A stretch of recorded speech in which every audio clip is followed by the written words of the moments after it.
Here's my story. I lost my wife a few years ago.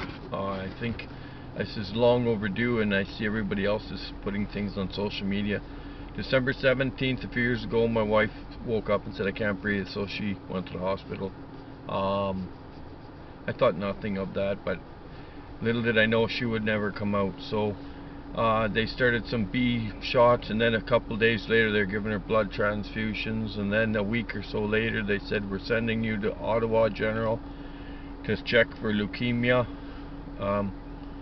Then on December 26th of that year she was diagnosed with AML. We met with one doctor, and she gave us about 2 minutes time and said the only treatment for this is chemotherapy. You have a 50% chance of survival. So my wife, looking at me, said I want to live. So she put the pick in the next day and started chemo drops.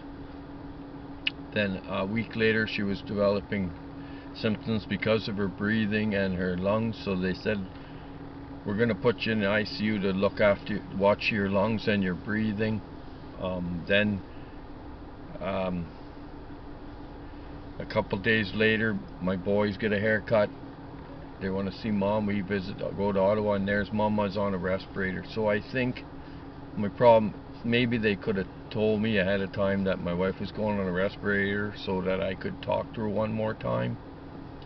And then a few days after that, I went home to look after the boys, and I got a call from the hospital, and I picked it up. It showed Ottawa General on the call display, and they said, "Mr. Lessard?" And I said, "Yes." And they said, "Your wife's going to die tonight." Now, I don't know if that's the right way to really do that either, but I just think it would have been proper for the doctors to be there when I had to unplug my wife to die in 10 minutes, because that's kind of the only thing that they got right. So I think they should have called me that she was going on a respirator, so that I could have talked to her one more time. Okay? And I just think they could have been there and said sorry or whatever, instead of, it felt like all the doctors had fled the scene, and I had a totally different doctor when it was time to unplug her.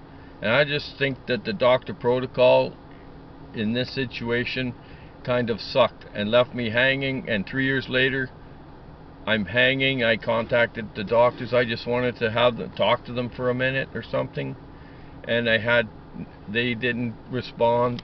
They give me a grieving number at the General Hospital, but I just like to know what really happened, because I feel like my wife was poisoned, and I'd just like to try to move on and live my life for my boys.